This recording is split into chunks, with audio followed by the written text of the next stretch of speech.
of 365 and free to air on NigeCamSat.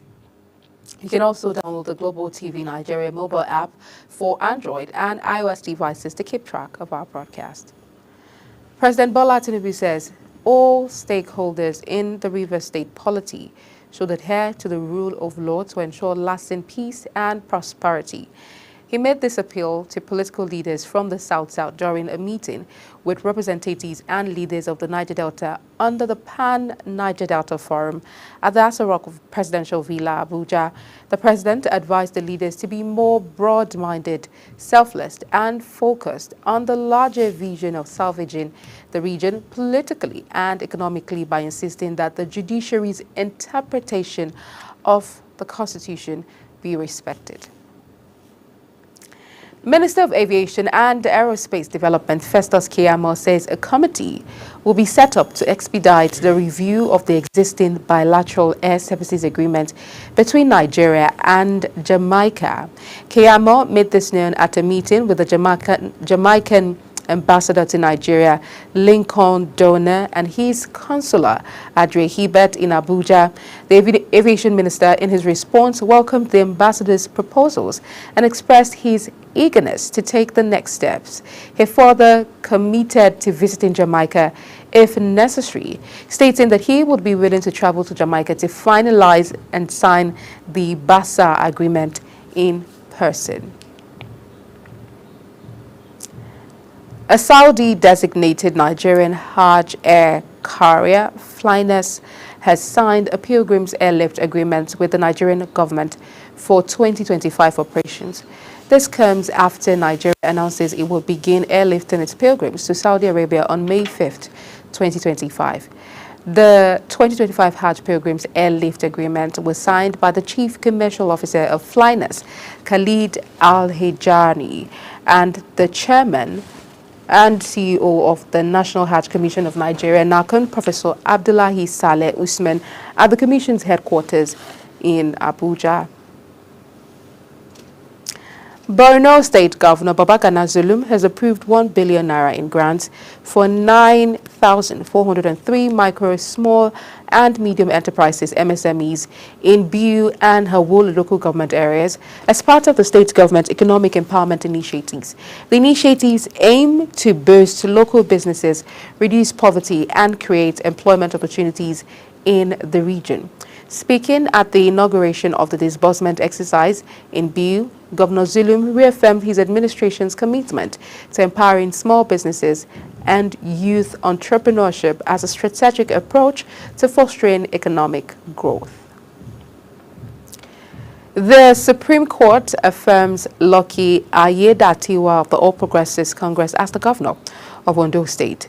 In the lead judgment delivered by Justice Garba Lawal, the Apex Court dismissed the appeal of the People's Democratic Party, PDP, and its governorship candidate, Agbola Ajayi, seeking to nullify Ayedatiwa's victory. The appellant had sought to nullify the election of Ayedatiwa over allegations of discrepancies in his running mate Olaide Adelami's name change and also challenged the legitimacy of Ayedatiwa and the APC. The People's Democratic Party and the Rivers State government has kicked against the call by a faction of the All Progressives Congress for the resignation or impeachment of Governor Siminalayi Fubara. The development comes as Fubara says he will not be deterred by threats from those pushing to disrupt governance through the instigation of political crisis in the state. He warned against any act of lawlessness and insisted that his part would remain focused on ensuring peace. Kebbi government has confirmed that 26 people have died following a suspected outbreak of cerebrospinal meningitis in 3 local government areas of the state. The 3 local governments are Aliero, Gwandu, and Jega. The Commissioner for Health, Musa Ismaila, confirmed this during a press briefing in Birnin Kebbi. Still on health matters, Sokoto State Ministry of Health has warned citizens to remain extra vigilant as the state witnessed rising cases of meningitis in some local government areas of the state. The commissioner stated that the warning became necessary as most of the samples collected from the suspected cases and sent to laboratory for investigation by the ministry were confirmed to be meningitis. He says the ministry has intensified surveillance case management and public health intervention to curb the spread of the dreaded diseases. Angry youths in Naka, Benue State set fire at the palace of Tenangi Chief Daniel Abomse and part of the Gwe local government local government secretariat while protesting the killing of 3 people.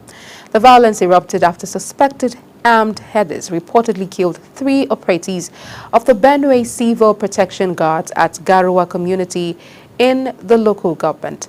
The bodies of the victims were brought to Naka in the early hours of Tuesday, triggering protests that escalated into destruction. Justice Yetunde Pinheiro of the Lagos State High Court in Ikeja has adjourned the hearing of a suit filed by the reinstated Speaker of the Lagos State House of Assembly, Mudashiru Obasa, to March 17, 2025. Obasa is challenging his removal as Speaker on January 13, 2025, following allegations of fraud, high-handedness, abuse of office, and gross misconduct leveled against him by 35 lawmakers. The respondents in the suit include members of the Lagos State House of Assembly and former Speaker Mojisola Meranda.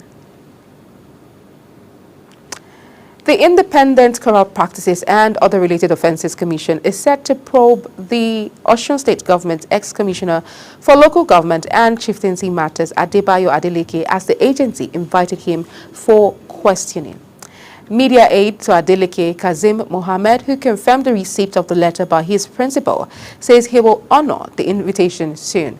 Mohammed says Adeleke was met by the ICPC officials that brought the letter while leaving the premises of radio station in Osogbo, the state capital, in the evening, and noted that the ex-commissioner was not arrested as speculated on social media.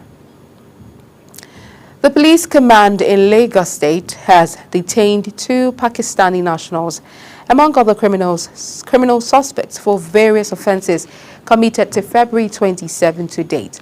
The command spokesperson, CSP Benjamin Hundeyin, confirmed this during a press briefing at the command's headquarters in Ikeja. He says that among those arrested were 2 Pakistani nationals who kidnapped their fellow countrymen and demanded a ransom of 50 million naira. Enugu State Government has vowed to investigate the arrest individuals engaged in illegal task force of collecting revenue from scavengers in the state. The secretary to the state government, Professor Chidi Ebere Onya, disclosed this in Enugu, decrying the activities of the illegal task force. Onya says the state government will investigate the report and punish those parading themselves as members according to the provisions of the law. You're watching the live broadcast of the Midday News. When Midday News returns, Paul Pogba's doping ban ends, 6 new club. We'll bring you details of this as well as other stories right after the break. Please stay with us.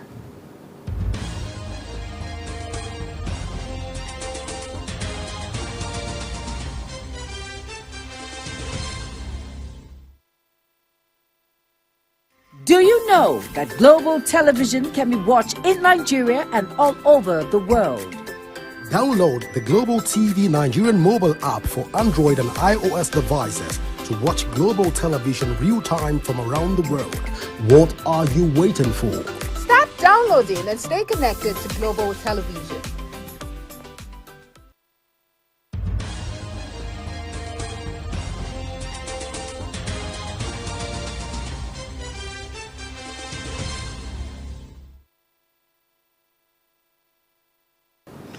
Many thanks for staying with us.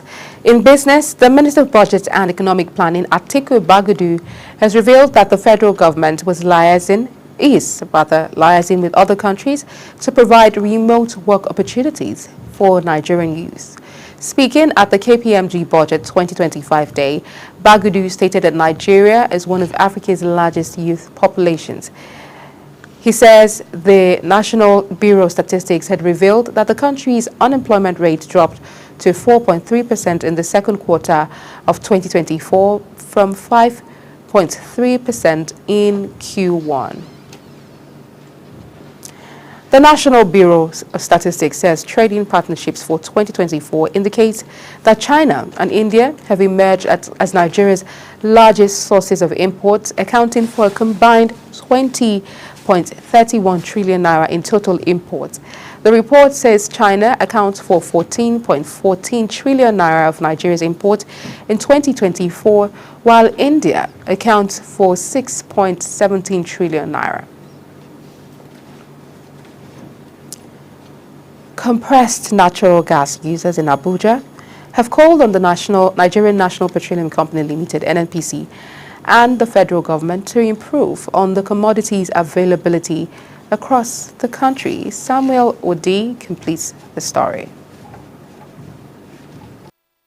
Following the removal of fuel subsidy, the Nigerian government has launched a presidential compressed natural gas initiative to drive the adoption of CNG across transportation sector, aiming to provide relief on the cost of living and reduce reliance on petrol. A cross-section of Nigerians have commended the president's initiative on driving the adoption of CNG, despite availability being a challenge. The price of CNG is more cost-effective as it is sold at 230 naira, while fuel sells for between 860 naira and 890 naira. CNG is sold at 230 naira here in Abuja per ACM, while petrol is 800 and something in some filling stations. So if you want to compare, like my car now, it's 5,000 naira that I fill it, but if I want to use fuel, it's 60,000 naira that I can fill. So you can compare the difference. So it's very, very economical and very good and very safe to use. Due to the lack of availability, some drivers express their grievances over the amount of time they have to spend on the queue before they can purchase the compressed natural gas. 6 in the morning, this CNG would enjoy, but 6 in the morning, I dey here 5 o'clock, I dey do along. I know if you come out to work, the thing they very hard. And I beg, would they beg president, this way he initiate to us, it is very, very good. I would thank him so much. But the only thing is that advice I won't give government before you go bring something come to introduce to the public. Make you try put provision in place first before bringing those things out. Now the thing they would enjoy, but to get out there very hard. Users of compressed natural gas speak about the safety and durability of the commodity. Depends on the conversion. If it's from a locally, although they have stopped it, the ones that happen in Benin is a local made cylinder. So since then we have not been having any issue concerning explosion. So the safety and is very okay for engine. The availability of CNG station is a key factor in its adoption, over which Nigerians have called on the president and NNPC to build more CNG stations. Nigerians have hailed the president for the initiative of the compressed natural gas, and they have actually confessed to the fact that it is way more cheaper and safer for them to use for their cars as well. But they've made complaint that availability has been a concern when it comes to the compressed natural gas. They've called on the president to make more availability and create more initiatives to have this compressed natural gas all over the country. Samuel Odi reporting for Global Television News. On the foreign scene, China has expressed hope and lasting solution to three-year war between Ukraine and Russia ahead of talks due involving Ukrainian and U.S. officials in Saudi Arabia. China supports all efforts that contribute to a peaceful resolution of the crisis, according to the ministry's spokeswoman Nao Ning, when asked about the talks at the Beijing conference. The Economic Community of West African States Commission says it has initiated a contingency plan to mitigate unforeseen consequences of the withdrawal of Mali, Burkina Faso, and Niger. The Commissioner of Political Affairs, Peace and Security, Abdel Fattah Musa, met this noon at the meeting of the ECOWAS Committee of the Chiefs of Defense Staff in Abuja. Musa says the formal withdrawal of the three countries from the regional bloc on January 29 required a critical analysis of the security arrangement within West Africa and the Sahel. Ukraine will present the United States a plan for a partial ceasefire with Russia, hoping to restore support from its key benefactor, which under President Donald Trump has demanded concessions to end the three-year war. The city's mayor says the talks in Saudi Arabia comes as Russia has ramped up attacks against Ukraine and Kyiv has hit back, including an overnight attack on Moscow involving dozens of drones. The meeting will be the most senior since a disastrous White House visit last month when Trump berated Ukraine's President Volodymyr Zelensky for purported ingratitude of the East, including the border towns of Goma and Bukavu he's too afraid to cross. Uganda's military chief, General Muhoozi Kainerugaba, says Uganda has deployed special forces to South Sudan's capital, Juba, to help President Salva Kiir to secure it. The move comes as tensions escalate between Kiir and his deputy Riek Machar, raising fears with the fragile peace deal could collapse and a conflict could resume. General Kainerugaba did not give reasons for the deployment of the neighboring state, but says that any move against Kiir is a declaration of war against Uganda. In sport, Super Eagles head coach Eric Shelley has announced his final 23-man squad ahead of Nigeria's 2026 World Cup qualifying fixtures against Rwanda and Zimbabwe. The coach released an expanded provisional squad of 39 players last week. These will be his debut matches in charge of the three-time African champions. Technical Director of the Nigerian Football Federation, Austin Eguavoen, says that the new head of coach of the Super Eagles, Eric Shelley, had the final say on the final squad for the most crucial 2026 World Cup qualifying matches without interference from the technical committee. Nigeria will face Rwanda in Kigali on Friday, March 21st, before returning to the Godswill Akpabio Stadium in Uyo to face Zimbabwe on Tuesday, March 25th. Paul Pogba can return to competition from Tuesday as the former Francis star's 18-month doping ban expired, but he needs to find a club. The player, who graced the midfield of Manchester United and Juventus, is hoping to put 3 chaotic years behind him and is searching for a new employer with a view to playing in the 2026 World Cup with David Beckham's MLS side Inter Miami amongst his possible options. The 91 times capped midfielder suffered through repeated injuries and patchy form that led to his departure from United in 2022. And that's it on the Midday News, and it came to you live from the nation's capital, Abuja. Don't forget to follow Global Television across all channels on DSTV channel 365, on StarTimes channel 276, and free-to-air on Nightcomsat. You can also follow us across all social media platforms using @GlobalTVNG and other handles now showing on your screen.